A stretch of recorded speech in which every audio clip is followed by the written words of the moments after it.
vamos iniciar com uma oração. Pedir para o Pai fazer uma oração com a gente. Mais uma vez, Senhor, nós somos agradecidos a Ti por mais um dia de vida que nos concedeste. E por mais essa oportunidade que temos de abrir a Tua palavra e aprendermos verdades contidas nela. Concede-nos o Teu Espírito, fica conosco, orienta cada um dos estudantes, nós te pedimos em nome de Jesus. Amém. Então, como a Dani colocou, o estudo da semana passada vinha trazendo essa abordagem acerca das leis, né, dentro da Bíblia. Não sei se acho que deve ter ficado claro a ideia, né, de que as leis dentro da Bíblia, essas que foram colocadas, né, as leis civis, leis cerimoniais, tudo, tem um papel, né, muito importante, tinha um papel importante dentro da nação que havia sido escolhida por Deus, né, para ser o seu povo representante aqui na Terra, né? Então, dentro desse contexto de uma nação separada, né, para Deus, havia para aquela nação as leis, né, civis que regiam, né, aquela nação num contexto de uma teocracia, né, de uma nação que era regida, vamos dizer assim, por Deus, né? E a gente vê essas leis, principalmente as leis civis ali do povo de Israel, elas tinham como base também a vontade de Deus para aquela nação. Deve ter sido abordado também a questão das leis cerimoniais, né, a importância dela dentro do contexto religioso daquela nação, que nós já estudamos, né, o contexto do santuário, dos rituais, né, leis essas que giravam em torno de todo esse ritual do santuário sobre o qual nós já estudamos, né? Essas leis, especificamente, as leis civis, as leis cerimoniais, elas podem ser entendidas como leis para a nação de Israel, né? Que era a nação que Deus havia separado naquele tempo para ser o seu povo representante aqui na Terra. Isso não quer dizer que a gente vai usar todas essas leis para nós hoje, de forma alguma. Porém, nós podemos tirar lições, exemplos dentro dessas leis, né? E aplicações, né, teológicas, né, doutrinárias, às vezes, dentro dessas leis que foram estudadas. Porém, nós vivemos num contexto um pouco diferente. A nação de Israel, como povo separado para Deus, não existe mais, né? Existe lá o país, Israel e tudo, mas a nação, como povo mesmo escolhido, ele deixou esse posto já há muito tempo, né? A Bíblia mesmo fala sobre isso. Quando a gente estuda as profecias bíblicas, que nós já até comentamos um pouco disso, quando falamos sobre o tema do juízo, nós vimos que a nação de Israel perdeu essa oportunidade de ser um povo separado, né, para Deus aqui. E esse privilégio passou agora a todos os cristãos, vamos dizer assim, que aceitam fazer parte do corpo de Cristo. O apóstolo Paulo chama esses de Israel espiritual. Para esses, as leis civis da nação de Israel não fazem mais sentido. Para esses também, as leis cerimoniais acerca dos rituais, né, do santuário, e de tudo que acontecia em volta ali do santuário, das questões religiosas do povo de Israel, também não fazem mais sentido, né? Das festas que aconteciam ali também não fazem mais sentido. Então, essas leis não se aplicam mais para o Israel espiritual, o Israel de hoje. Mas nós vimos que ainda existem outras leis, né, que foram dadas também para o povo de Deus como um todo, não só para a nação de Israel, né? E aí a gente poderia chamar a atenção aqui das leis de saúde, né, e da lei moral que nós vamos estudar hoje. essas duas leis, as leis de saúde, nós vamos ver também mais adiante, né? Mas, só para dar um vislumbre aqui, as leis de saúde, elas são aplicáveis para nós hoje porque nós somos seres humanos assim como os israelitas eram naquela época, né? E a preocupação de Deus para com a nossa saúde, a saúde do ser humano, ela é universal, né? É para todo o ser humano. Então, quando Deus ele descreveu ali a sua vontade com relação ao nosso corpo, ao nosso bem-estar, ao nosso cuidado, a nossa alimentação, a nossa saúde como um todo, ele estava falando não só para a nação de Israel, mas para a humanidade, né? Para o ser humano que ele próprio criou e ele conhece muito bem a sua fisiologia, a sua biologia, ele entende o que é melhor para o ser humano. Então, ele deixou leis acerca do que é melhor, de como cuidar da sua saúde através da alimentação, através de princípios básicos de saúde que nós vamos estudar mais adiante. Porém, uma lei que realmente essa é universal e essa transcende as barreiras de etnia, de religião, de nação, né? É a lei moral, que ela é mais antiga, vamos dizer assim, do que a própria nação de Israel, né? A lei moral ela é mais antiga do que o próprio povo de Israel. E a gente pode até afirmar, segundo a Bíblia, que a lei que nós vamos estudar, ela existe eternamente, vamos dizer assim, porque ela é uma expressão do caráter de Deus, ela é a expressão da vontade, né, e da personalidade de Deus, né? E se ela é isso, né, e nós sabemos que Deus ele é eterno, ele é atemporal, então essa lei moral também segue esse mesmo princípio, ela é eterna e ela é atemporal. Mas em algum momento para o ser humano ela apareceu, né?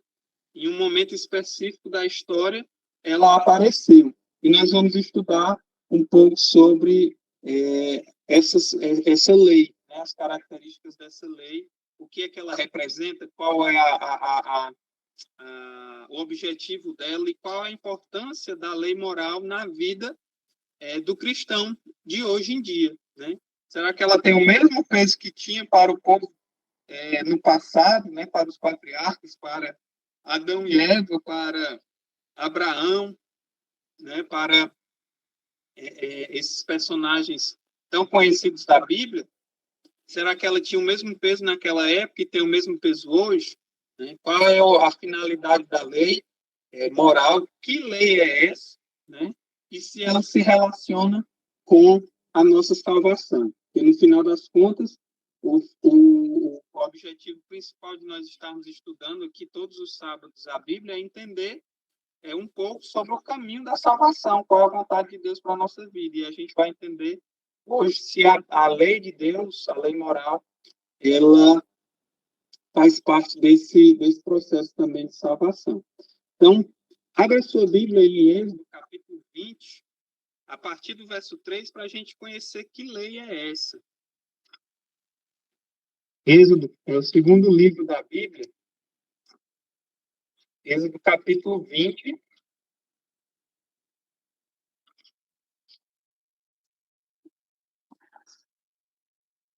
a partir...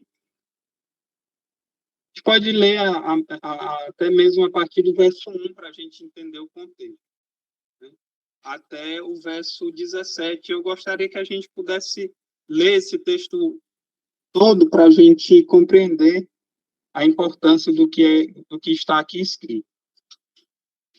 Pode pegar a sua Bíblia, a Bíblia que você tiver, você vai ver que está escrito a mesma coisa, e talvez você vá se surpreender com o que está escrito aqui, né?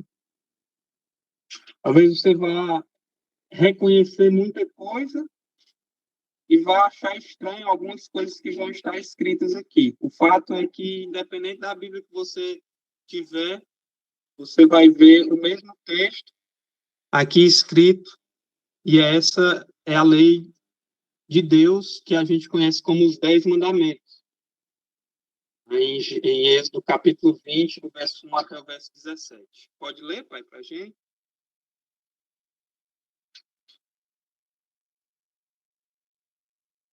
O microfone do senhor está desligado.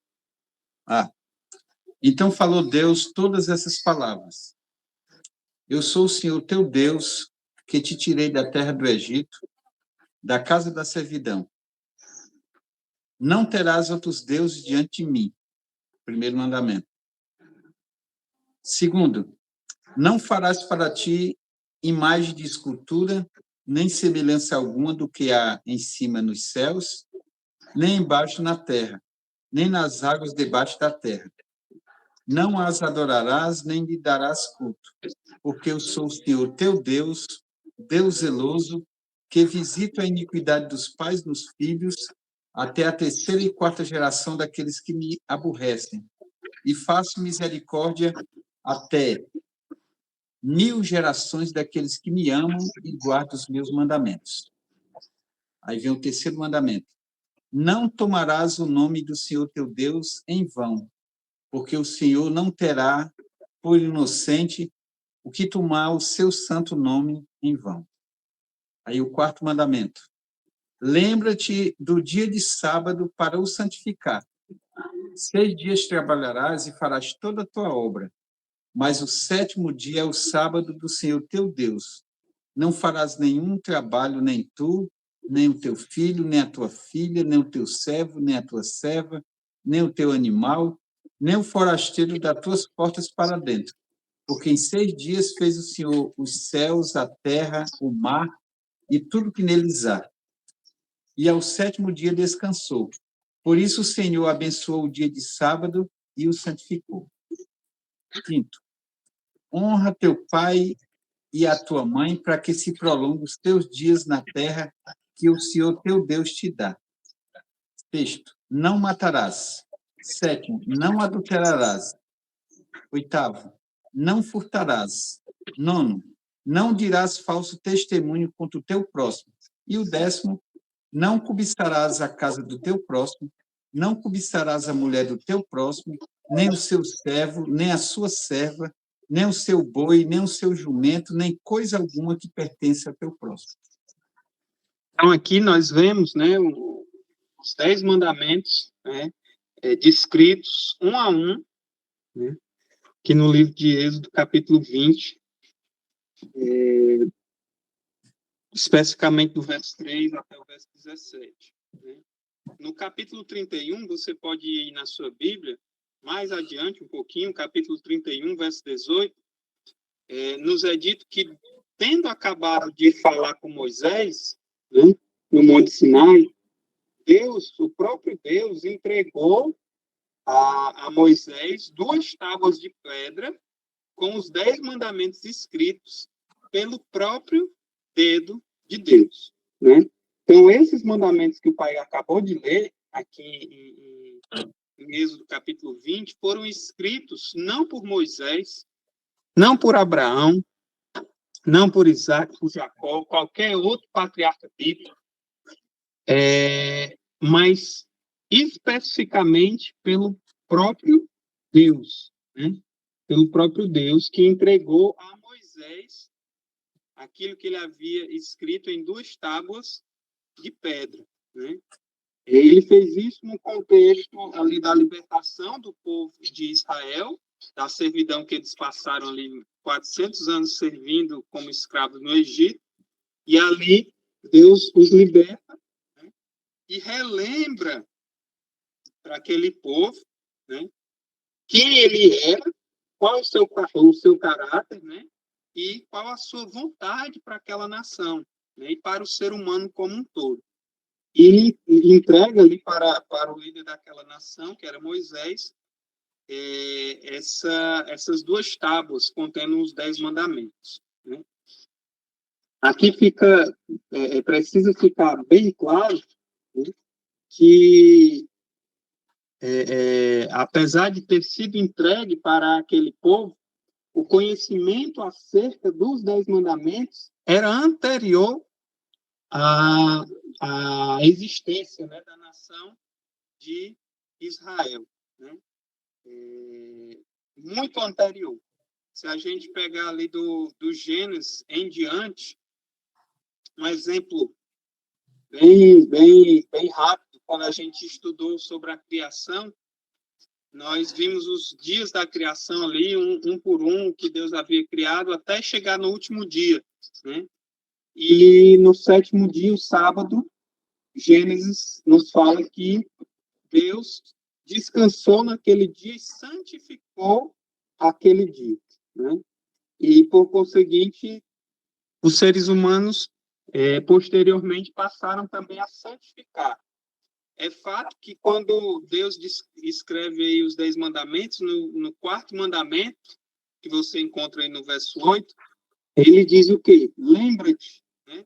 Lembra-te do dia de sábado, dia que eu santifiquei lá no princípio, né, da criação. Inclusive, ele faz referência à criação. O mesmo texto lá de Gênesis, ele usa aqui, porque em 6 dias fez o Senhor os céus e a terra, o mar e tudo que neles há, mas no sétimo dia descansou. Ou seja, desde o princípio da criação, né, desde a primeira semana da criação, o ser humano já tinha conhecimento da importância da santidade do sábado para Deus e para o homem. Então, o mandamento já existia, mesmo quando só existia Adão e Eva na Terra, certo? Então, além de todos os outros episódios que a gente pode encontrar no Antigo Testamento, anteriores a Moisés, que nos trazem, né, a lembrança de que os mandamentos já eram guardados por muitos dos patriarcas antes deles terem sido dados de forma escrita para Moisés por Deus, né? A questão do adultério, da morte, o próprio episódio de Caim e Abel, né, do assassinato de Abel por Caim, já foi ali uma prova clara do terrível ato que é a morte para Deus, né, que Deus condena esse ato, inclusive chama ali Caim para a atenção de Caim para o pecado que ele havia cometido. Se o mandamento não valesse naquela época, Caim não teria sido condenado, né? Então, todas essas ideias dos mandamentos já existiam conceitualmente dentro da mente dos patriarcas, né?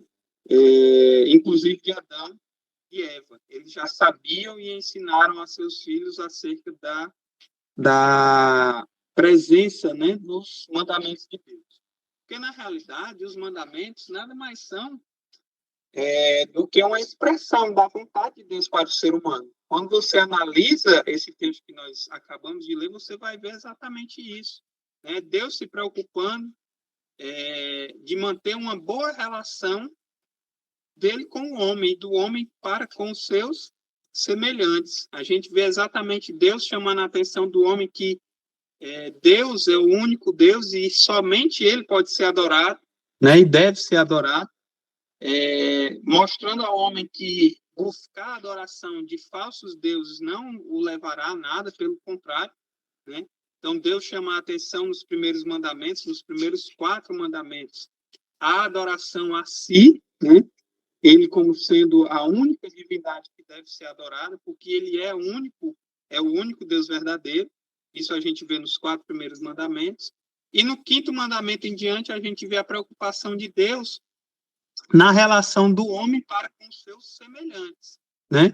A preocupação de Deus em haver um bom relacionamento dentro da família, honra teu pai e tua mãe, né? A preocupação de Deus do relacionamento entre os seres humanos, o não matar, né? O cuidado de Deus com a integridade da vida humana, o não adulterar, mais uma preocupação com a instituição da família, o não furtar, o cuidado de Deus com a propriedade privada, um privilégio que ele deu ao ser humano de ter as suas posses e cuidar dela e ter direito sobre ela, né?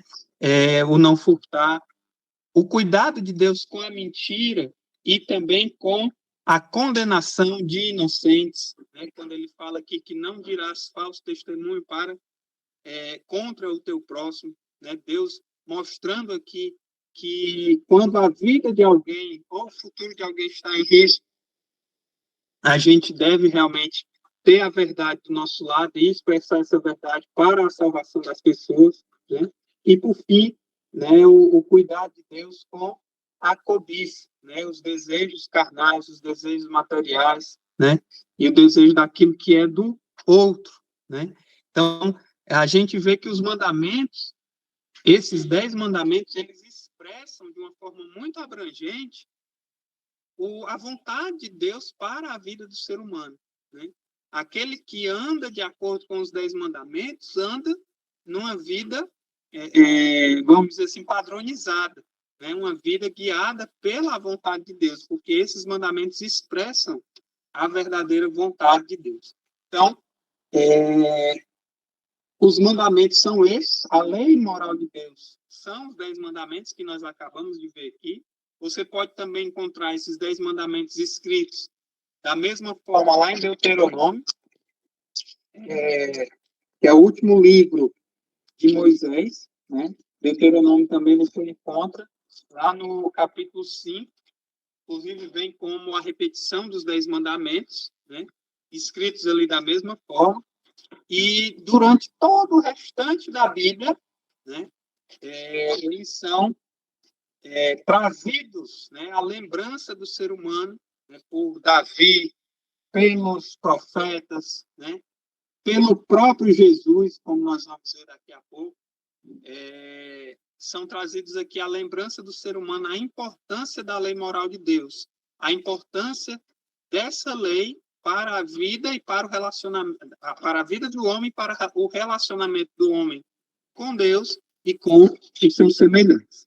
Muitos podem dizer, e muitos falam na realidade, que os 10 mandamentos não têm vigência. Esses mandamentos, como estão escritos aqui, eles não têm valor nenhum, né? E que não servem para nós, né? Mas o interessante é que a nossa sociedade, apesar de não seguir ao pé da letra, mas muito do conhecimento que a gente tem hoje, do que é certo e errado, é baseado nesses mandamentos, né? Se não fosse Deus dizendo que era errado matar, né? que é errado furtar, que é errado adulterar, ou tomar para si aquilo que é do outro, qual seria a referência, o padrão que a sociedade de hoje teria, né, para dizer que isso é certo ou errado, né? Então, os conceitos que a gente tem de certo e errado hoje na sociedade moderna, principalmente na sociedade ocidental, que foi influenciado pelo cristianismo e muito pelo judaísmo também, vem dos 10 mandamentos, né? Então, a nossa sociedade, ela entende muito do que é o certo e o que é errado por conta dos 10 mandamentos de Deus, né? Inclusive, até a própria questão do dia de guarda, né? As grandes religiões cristãs, as grandes igrejas cristãs, vamos dizer assim, de um modo geral, apesar de não terem uma harmonia com relação a qual deva ser o dia de guarda, mesmo que a Bíblia deixe bem claro que dia de guarda deve ser santificado, como nós acabamos de ler aqui, que é o sábado, mas apesar de muitos não chegarem a uma harmonia com relação ao dia específico, mas sabe, pelo menos, que um dia deve ser guardado, né? E esse conceito vem aqui dentro dos 10 mandamentos, né? Nós vamos ver mais adiante, nos próximos estudos, que essa questão do dia de guarda é de grande importância, inclusive é um mandamento central, né? Ele é colocado aqui no centro dos 10 mandamentos e é um mandamento muito interessante de ser estudado, como nós vamos estudar posteriormente, certo? Então, resumindo, o que a gente está colocando é que os mandamentos de Deus, assim como foram escritos, eles têm uma importância muito grande na nossa sociedade e precisam ser tomados por nós com grande responsabilidade. Jesus, ele tinha uma grande relação com os 10 mandamentos, né? alguns afirmam que ele veio para abolir, né? Que a partir de Jesus, da vida de Jesus, os 10 mandamentos não têm mais importância, né?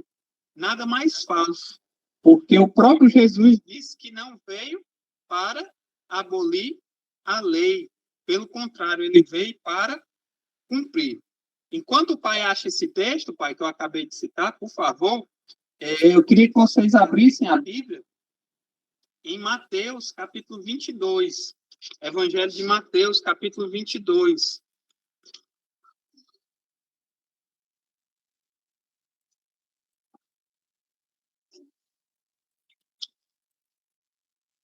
A partir do verso 36.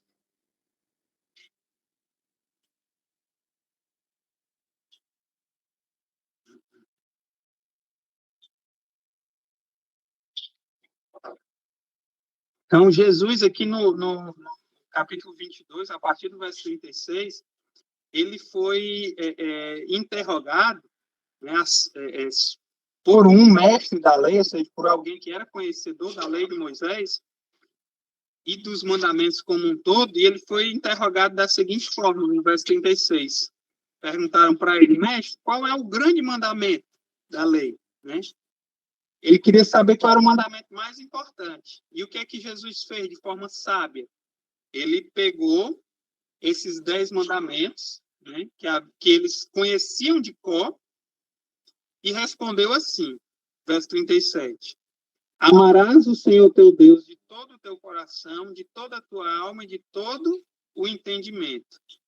Este é o grande e primeiro mandamento. O segundo, semelhante a este, é: amarás o teu próximo como a ti mesmo.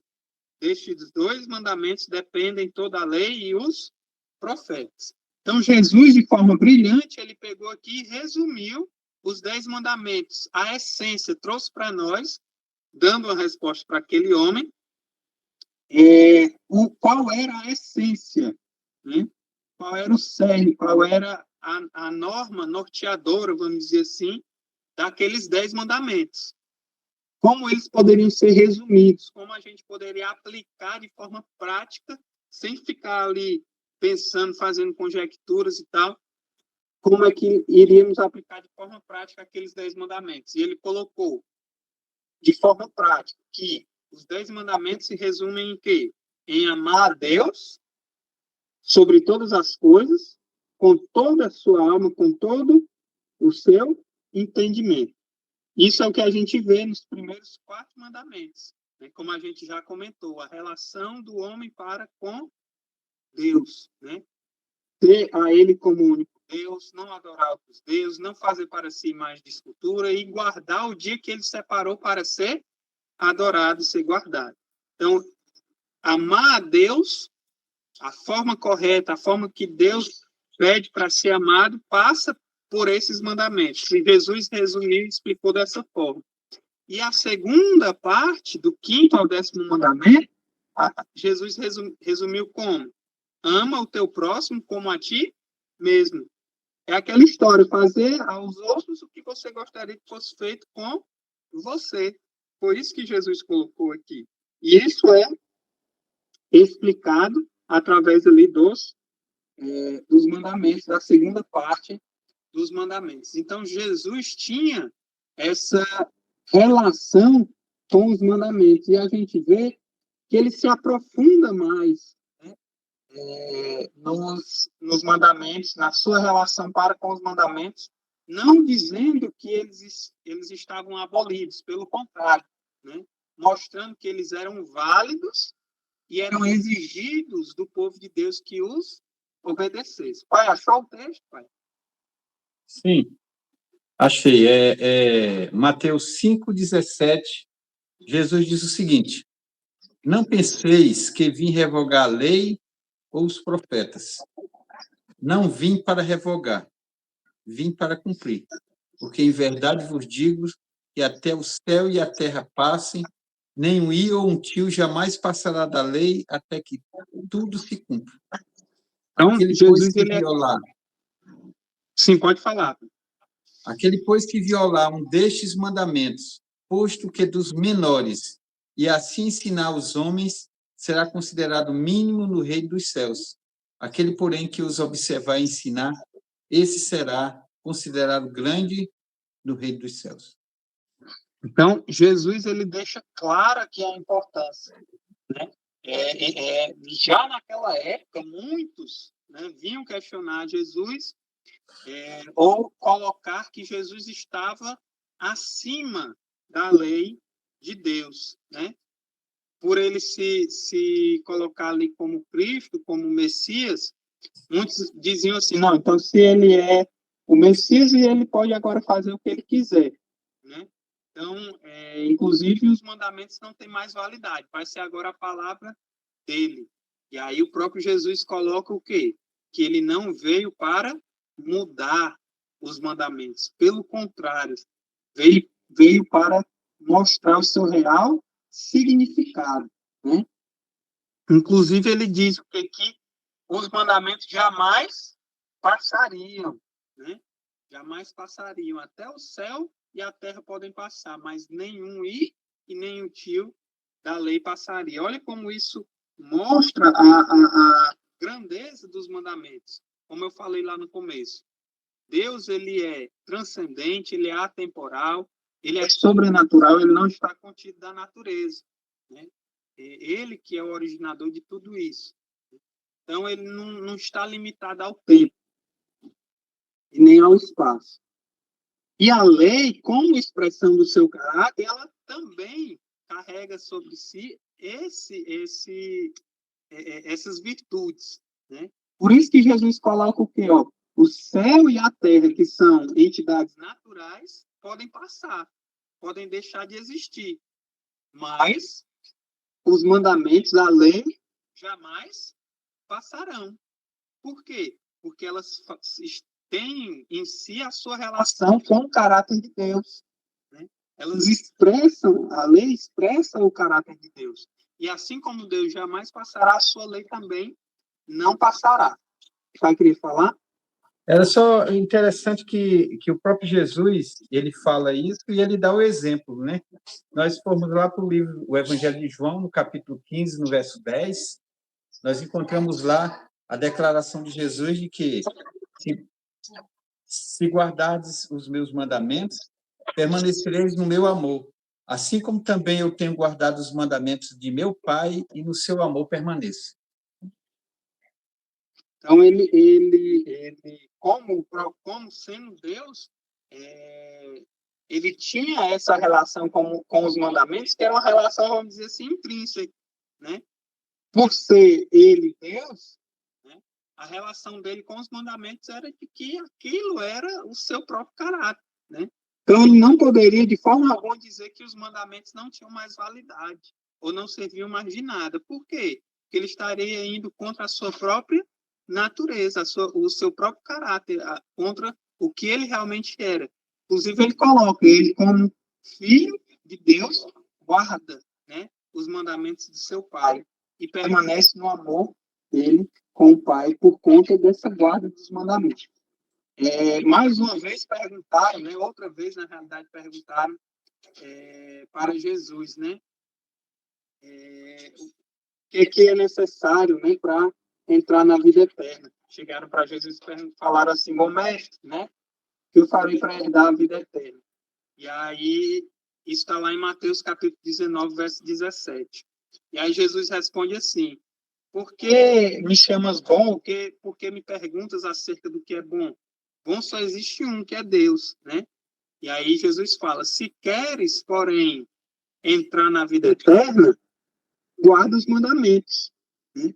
Por quê? Porque Jesus estava deixando claro que se a gente busca uma vida de obediência aos mandamentos, se a gente busca seguir essas normas como uma regra para a nossa vida, a gente está buscando fazer a vontade de Deus, assim como ele, o próprio Jesus, fazia a vontade de Deus, né? Então, Jesus ele tinha essa atitude, ele tinha essa relação para com a validade dos mandamentos, né? E ele sabia que muitos iriam tentar de alguma forma, deturpar a validade dos mandamentos, né? A interpretação dos mandamentos e, vamos dizer assim, a sua relação para com o originador dos mandamentos, né? E é interessante que a Bíblia ela deixa clara uma característica de Deus, né, que a gente vai ver agora, que essa característica tem tudo a ver com os mandamentos, né? A gente vê lá em Malaquias, no último livro do Antigo Testamento,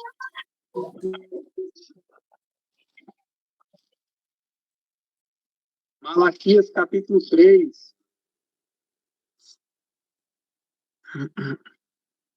a gente vê que uma das características de Deus, né, a gente já falou hoje mesmo de várias características, né?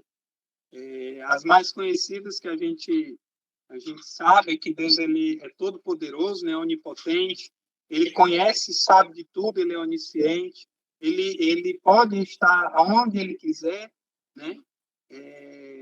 E não se restringir a espaço algum, ele é onipresente, né? Ele não se restringe ao tempo, né?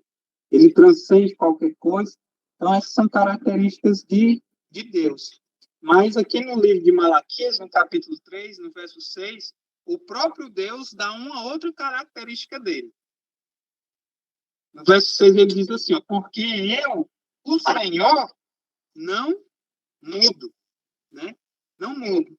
Então, Deus aqui, ele deixa claro que a sua vontade, né, o seu desejo, o seu pensamento é o mesmo. Foi o mesmo antes de criar a humanidade, é o mesmo hoje e será o mesmo pela eternidade. Inclusive, ele termina dizendo assim, ó, no verso 6, porque eu sou o Senhor, não mudo. Por isso, vocês, ou seja, nós, não somos consumidos. Ele tem misericórdia de nós, né? E ele busca nos perdoar, ele busca nos fazer, nos arrependermos, né? Nos voltarmos a ele. Se ele mudasse o seu pensamento, nós já teríamos sido consumidos. Talvez a gente não tivesse chegado nem nessa situação que nós estamos hoje, no mundo do pecado. Se ele tivesse mudado o seu pensamento de nos criar, né, mesmo sabendo que o homem iria cair em pecado, a gente não estaria aqui. Mas a gente também não teria a oportunidade de servi-lo, né, e de viver com ele pela eternidade. Então, pela misericórdia dele, é que nós estamos aqui. É isso que ele nos fala. E isso tem muito a ver com a sua relação com a sua palavra, e especificamente também com os mandamentos. Lá em Apocalipse, capítulo 22, já no finalzinho da Bíblia, Deus preocupado com o que muitos tentariam fazer durante a história, ele deixou uma mensagem para essas pessoas. Apocalipse, capítulo 22. Versos 18 e 19. E olha só o que Deus fala aqui. Apocalipse, capítulo 22, versos 18 e 19. Ele diz, eu, a todo aquele que ouve as palavras da profecia deste livro, testifico, se alguém lhes fizer qualquer acréscimo, Deus lhe acrescentará os flagelos escritos neste livro. E se alguém tirar qualquer coisa das palavras do livro dessa profecia, Deus tirará a sua parte da árvore da vida, da cidade santa e das coisas que se acham escritas nesse livro. Então, pegando o texto de Malaquias, que diz que ele não muda, ele tem a sua mensagem para nós na Bíblia, aqui no livro de Apocalipse, dizendo que nós não podemos, não temos autorização alguma de acrescentar ou tirar qualquer coisa que seja da sua palavra. Quanto mais, se a gente for mais a fundo aqui na questão, quanto mais daquilo que foi escrito pelo seu próprio dedo. Só existem duas passagens na Bíblia que foram escritas pelo próprio dedo de Deus. Uma nós vimos lá em Êxodo capítulo 31, verso 18, que foi que foram os 10 mandamentos, que ele escreveu com seu próprio dedo em tábuas de pedra. Era vontade dele, na linguagem dele, a forma dele falar com o ser humano, mas nas suas palavras, ele escreveu qual era o seu desejo para o ser humano. A outra está lá em Daniel, no livro de Daniel, no capítulo 5, quando ele escreve o juízo sobre Babilônia, com o seu próprio dedo ali na parede do palácio do rei da Babilônia. Que também tem tudo a ver com o que nós estamos estudando aqui hoje. Mas, falando dos 10 mandamentos, os 10 mandamentos expressam a vontade de Deus, escritas pelo seu próprio dedo. E, especificamente isso, ele diz que não deveria ser mudado. Qualquer um que fizer acréscimo ou tirar qualquer coisa da sua palavra, terá um prejuízo por conta disso. E o prejuízo final é não participar da eternidade juntamente com ele. Então, por que eu estou chamando a atenção para isso?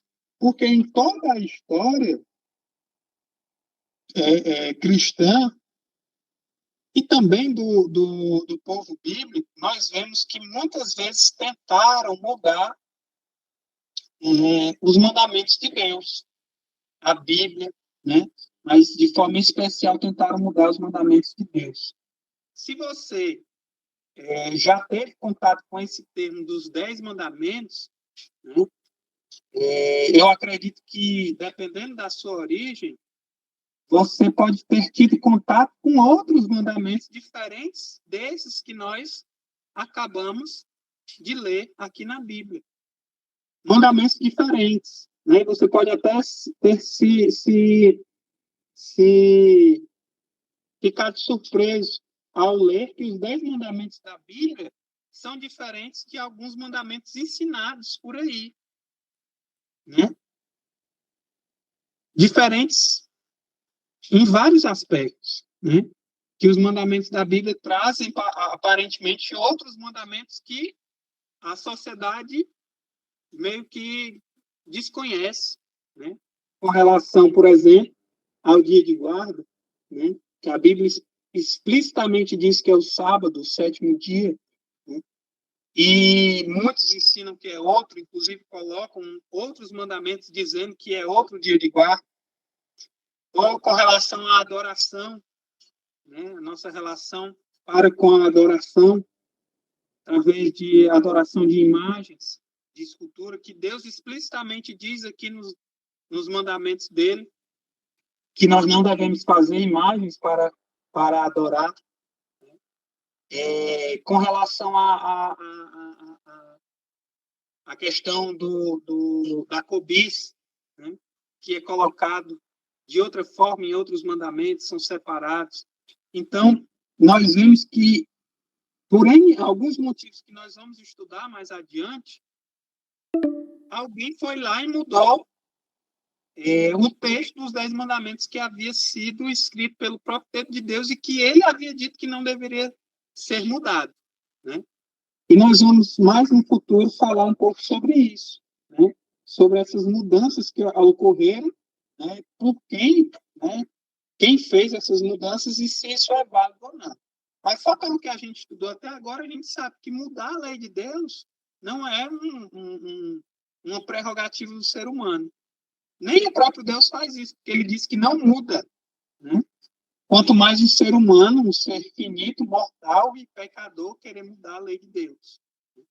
Então, isso tem que ficar claro. A lei de Deus ela é eterna e ela é a expressão da sua vontade, da vontade dele para o ser humano. Outros podem afirmar, por saberem na realidade de que a lei de Deus não muda, eles dizem que ela perdeu a validade, né? Saber que a palavra de Deus não muda, aí alguns vêm e dizem assim, não, tá certo, ela não muda, mas ela não vale mais, os 10 mandamentos não valem mais. Porque antes o povo vivia debaixo da lei e era guiado por ela. Hoje nós vivemos debaixo da graça e somos guiados por ela. O apóstolo Paulo, ele fala sobre isso, porque esse questionamento já existia na época dele. E isso foi trazido para ele. E ele responde para nós essa relação dos cristãos, ou seja, do novo Israel, do Israel espiritual, com a lei. Será que agora que eu vivo na época da graça, na época em que Jesus já veio, já morreu na cruz e me salvou, será que eu preciso guardar os mandamentos? Né? Será que a lei foi anulada e perdeu a sua validade? Mesmo ela, da forma que ela foi escrita lá, está certo. Mas será que ela ainda é válida nos dias de hoje? Né? Paulo escreve sobre isso, porque ele foi questionado, ele se colocou diante desse questionamento na sua época. E ele coloca isso lá em Romanos, capítulo 3, verso 31. Se o pai já tiver aberto esse texto, pai, pode ler para a gente, por favor. Pronto. Aqui diz o seguinte: anulamos, pois, a lei pela fé? Não, de maneira nenhuma. Antes, nós confirmamos a lei. E ele escreve isso, viu, Júnior? Porque antes disso, no verso 28, ele diz o seguinte: concluímos, pois, que o homem é justificado pela fé, independente das obras da lei, né? As pessoas pegam esse verso totalmente solto, fora do contexto, exatamente para justificar de que os mandamentos eles não servem mais para nada, né? Que nós não somos salvos pelos mandamentos, e que, na realidade, nós não somos salvos por ele, né? Somos, né? Aí o apóstolo Paulo conclui dizendo, mas, na realidade, nós não somos salvos pelos mandamentos. Só quem nos salva é Cristo, através da fé. Mas anulamos, pois, a lei pela fé? Aí ele diz, não, de maneira nenhuma. Antes, confirmamos a lei. Então, a lei, o verdadeiro entendimento do que é a lei, né, ela não é um meio de salvação. A guarda da lei não é um meio de salvação. É isso que o apóstolo Paulo quer dizer. Não era na época de Moisés, não era na época de Adão, não era na época de Cristo, não era na época de Paulo, e muito menos hoje. Nunca foi meio de salvação. E o apóstolo Paulo diz isso. Sempre, como nós já estudamos anteriormente, né? Lá no começo dos nossos encontros, nós somos salvos unicamente pela graça. Tanto na época do Antigo Testamento, como na nossa época hoje, nós somos salvos pela graça. Porém, é o que o apóstolo Paulo coloca. Como eu saberia que preciso ser salvo se não fosse a lei me dizendo que a minha vida, as minhas ações, aquilo que eu faço, são errados, são pecados diante de Deus. Não fosse a lei mostrando isso, a gente não teria conhecimento do que é pecado, do que é errado. Então, a lei, ela não é um meio de salvação, mas ela nos mostra que somos pecadores e precisamos da graça de Cristo para ser salvos. É aquela história. Imagina que você está com o rosto todo sujo, mas você não sabe que está com o rosto sujo. Somente quando você se coloca diante de um espelho, né, o espelho vai lhe mostrar, através do reflexo dele, que o seu rosto está sujo. Mas é o espelho que vai lhe limpar? De forma alguma. O espelho só mostra a mancha, né, a sujeira. Mas não é ele que limpa. Que limpa, no caso, é a água. E a Bíblia até fala, né, que Jesus é a água, né, da vida. Então, a lei de Deus é como um espelho, nos mostrando a referência. Que referência é essa? A referência que nós somos sujos e que há alguém limpo, alguém puro, que serve como parâmetro para nós. E esse alguém limpo, esse alguém puro é Deus. E como é que a gente sabe que ele é limpo, ele é puro? Porque a sua lei mostra isso. Mostra que o caráter dele, né, expresso na sua lei, é algo santo, é algo puro. E ele exige dos seus servos essa santidade. E aí, quando a gente percebe diante desse espelho que é a lei, quando a gente se coloca diante dele, a gente vê, nossa, eu estou vivendo de uma forma errada. Mas não vai ser a lei que vai me purificar, não vai ser a lei que vai me limpar. É Cristo que faz isso. É a vida, é o sacrifício de Cristo que vai fazer isso. Mas é a lei de Deus que nos mostra que estamos no caminho errado, que precisamos voltar para o caminho certo.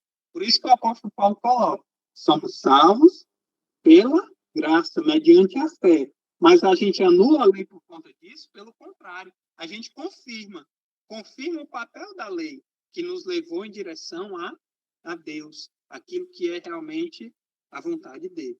Certo?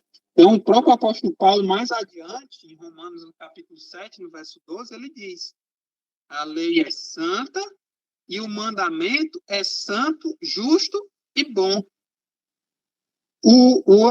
Vamos dizer assim, o outro que recebe essas mesmas características, esses mesmos adjetivos e atributos de santo, justo e bom, quem é? O próprio Deus. Olha quando Jesus foi perguntado: bom mestre, Jesus respondeu o quê? Bom, só há um, que é Deus. E aí o apóstolo Paulo diz que a lei de Deus, ela é o quê também? É boa. Por quê? Porque expressa o caráter do próprio Deus. Então, que fique claro que a lei de Deus não é anulada. Pelo contrário, ela é confirmada. Mas Deus sabia que essa lei seria perseguida. Muitos deturpariam a verdade do conhecimento dessa lei. Daniel, nas suas profecias, fala que a lei seria jogada por